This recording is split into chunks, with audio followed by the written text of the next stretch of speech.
Yeah.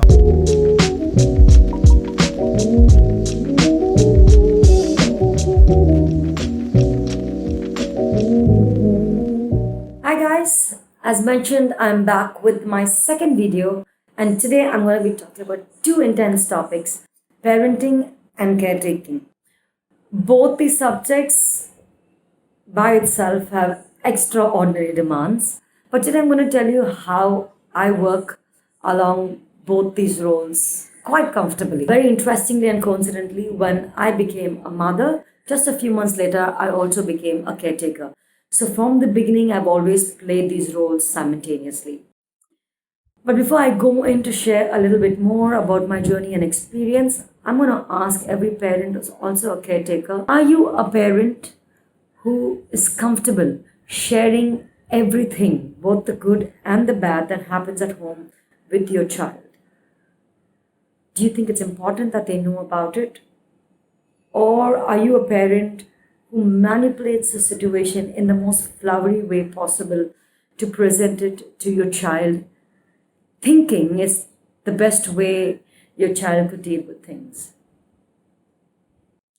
Think about it. We as parents instinctively are very protective over our kids.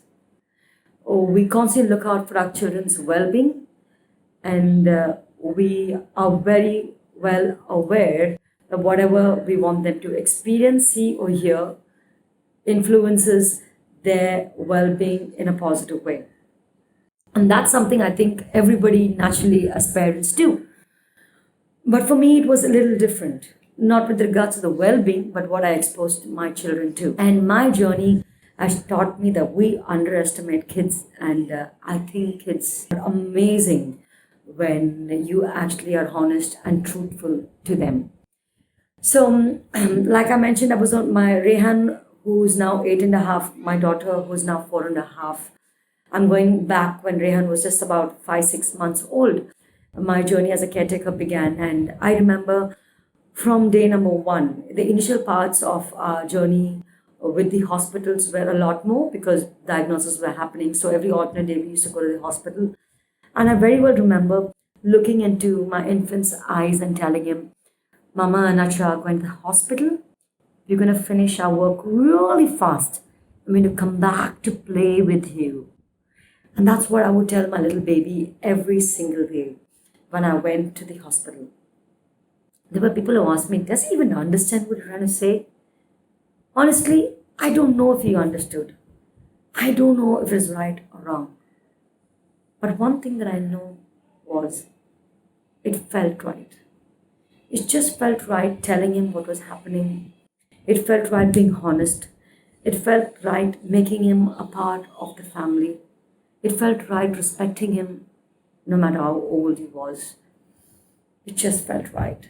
And I did it, as simple as that. And as days went by, I did the same thing 4 years later with my daughter. And it was just amazing the way they responded to the worst situations. So I'm going to touch upon about 4 or 5 different incidents in my life. The one incident was probably a couple of years back, where Sumit had multiple fistula failures. Fistula is a means through which dialysis is done, and a surgery happens for that. And because his fistula failed twice in a row, he was having temporary caths, which normally is put on the neck region or maybe on the chest region. That's where it happened for Sumit. And they're not very pleasant looking because it has like a tube sticking out, and anybody who looks at it for the first time would give a very sour face. But for my children, it wasn't that way. It was when they seen it, they wanted to know what was the intent of it and how it worked, and they would ask us so many questions, and we would explain to them how it worked. And it worried me in the beginning how would they would deal with seeing something that looked as ugly as it looked. It was very interesting when their friends came home and they would look at it, and some of them would be really surprised, especially children who came from families who were not exposed to things that were not very nice looking. They would give this very weird expression as an, Uncle, are you okay? And my kids will beautifully explain, this is this is called whatever it is and how it works. And they would very proudly explain the whole thing on behalf of their father to their friends.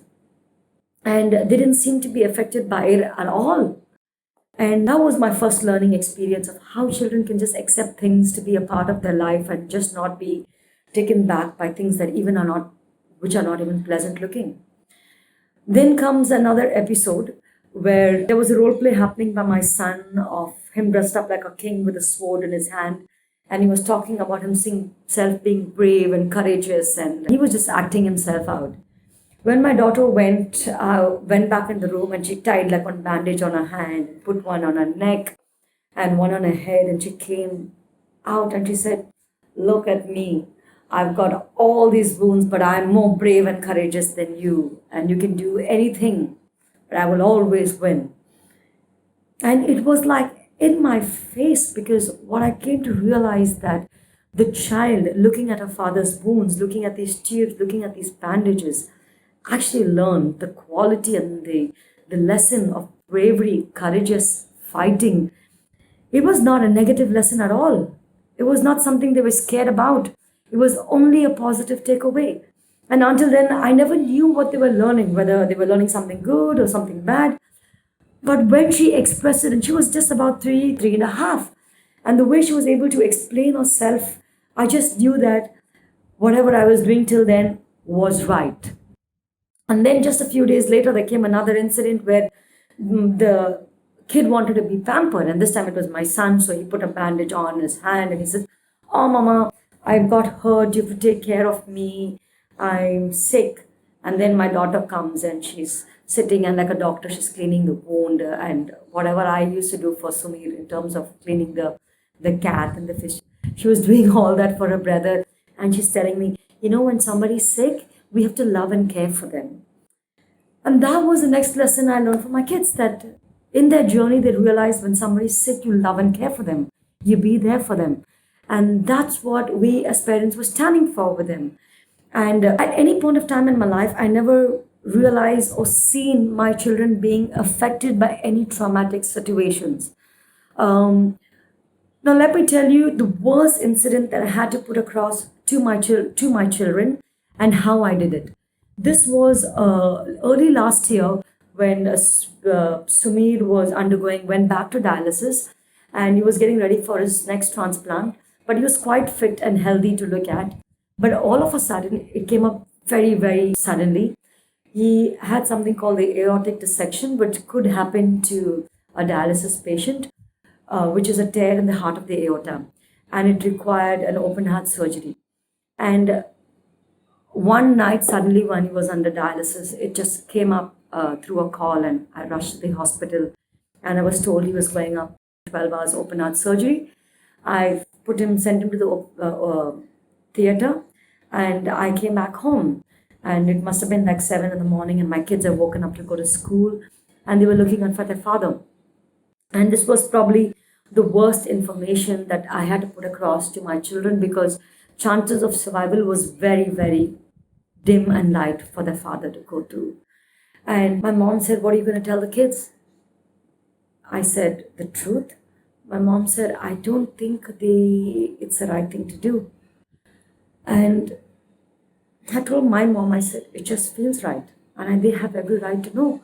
Tomorrow, if their father doesn't make it, I need them to be prepared for it." And that's exactly what I told them. My mom told me they were too small.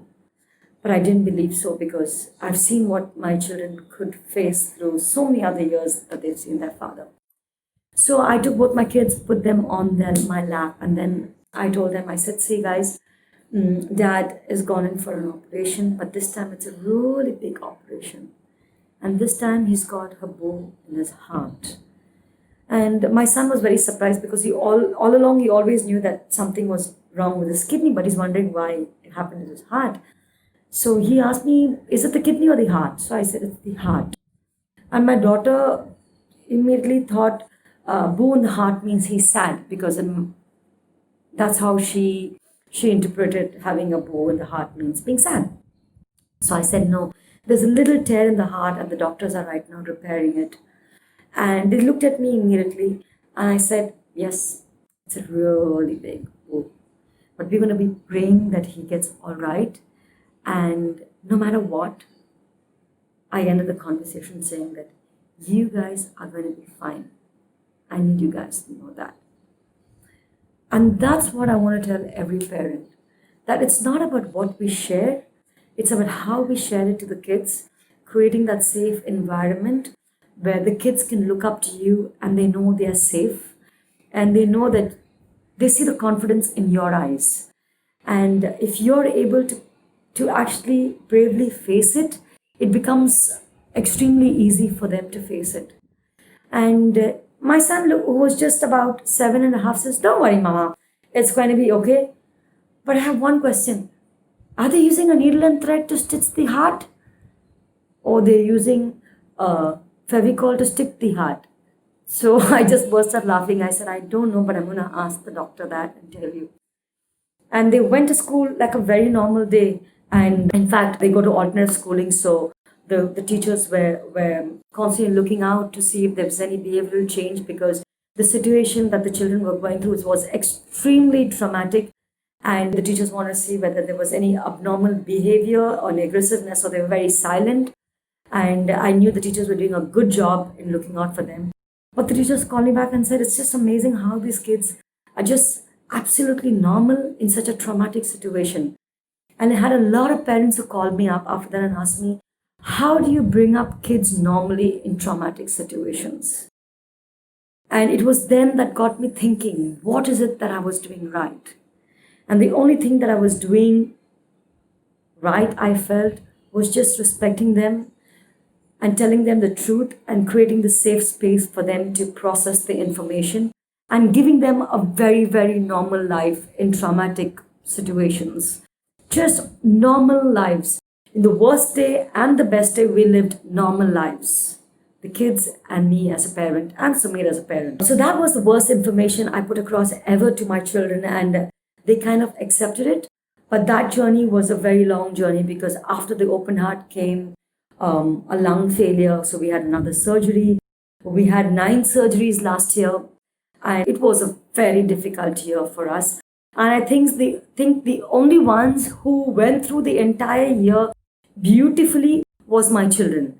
And there were moments in my life that I was kind of very surprised that my children, especially my daughter who's 4.5 years, she would just look at me in the eyes and say, "Don't worry, Mama, it's going to be okay." And it used to surprise me every time when she would say that so confidently.